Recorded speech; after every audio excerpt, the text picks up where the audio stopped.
안녕하세요 여러분, 밝은 세상입니다. 여교사 화장실에 웬 각 티슈? 교장이 설치한 휴지 몰카였다고 합니다. 많은 논란이 되고 있습니다. 카메라 이용 등 촬영 위반 혐의로 기소된 교장 A씨는 지난달 30일 징역 2년의 확정 판결을 받았다고 합니다.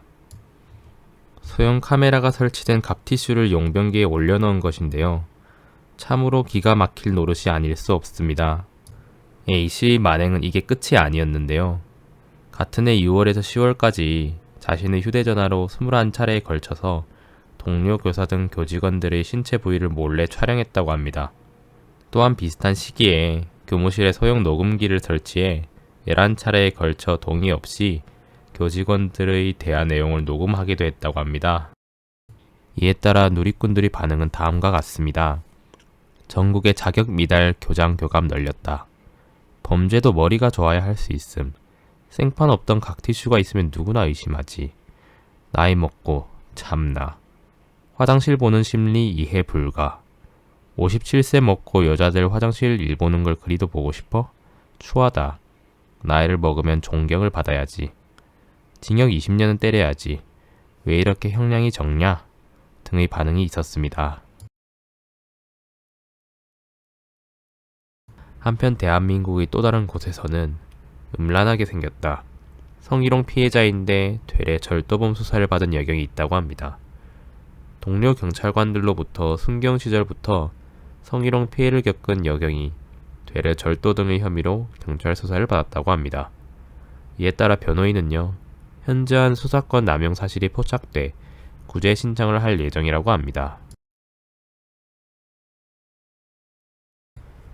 A씨는 2019년에 경찰에 입문했는데요.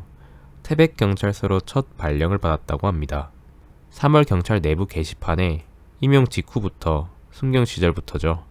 성적 수치심을 겪은 일들과 직접 느낀 부조리 등을 장문의 글을 통해 폭로했다고 합니다. 조사 결과 가해 남성 경찰관들이 정말 입에 담지도 못할 그런 말들을 했다고 합니다. 그로 인해 A씨를 성희롱하거나 2차 가해를 한 경찰관 총 12명이 중징계 또는 경징계를 받았다고 합니다. 그들 중 2명은 A씨가 다른 경찰관을 만났는지 확인하려고 직권을 남용해 CCTV를 열람했다가 개인정보보호법 위반과 직권남용 권리행사 방해 혐의로 재판에 넘겨져 징역 6개월에 집행유예 1년의 확정 판결을 받았다고 합니다. 이렇게 된 이후로 유실물로 들어온 현금 4,000원과 휴대전화가 없어진 일에 대해 구체적으로 아무런 확인도 하지 않은 채 A씨를 절도 혐의로 수사를 시작했다는 건데요. 혐의 입증이 안 되자 공전자 기록 위작 혐의를 전환해 수사를 진행했다고 합니다. 그러니까 경찰 측에서 누명을 씌워서 수사를 시작했다는 건데요. 태백경찰서는 반성하시기 바랍니다. 지들이 성희롱하고 2차 가해하다가 징계받으니까 보복한 거 아니냐? 민원인 만나서 하질 않나. 음란하게 생겼다 하질 않나.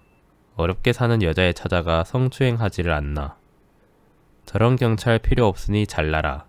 세금 아깝다라는 반응 등을 보였습니다. 얼마 전에 민원인 성폭행한 현직 경찰이 현행범으로 체포됐다는 소식이 있었습니다.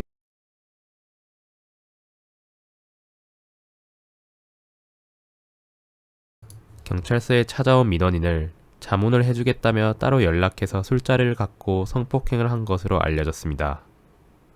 새벽 4시 반쯤 자신의 집에서 성폭행을 당했다는 신고가 접수된 것인데요.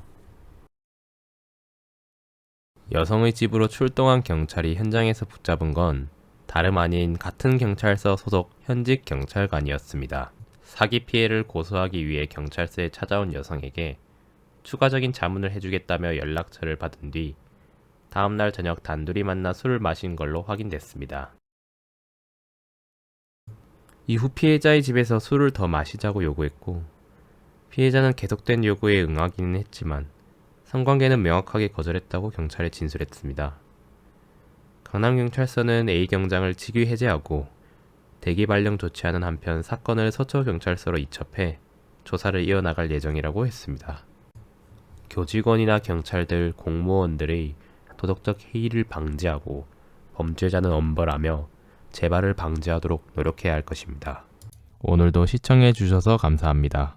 밝은 세상이었습니다.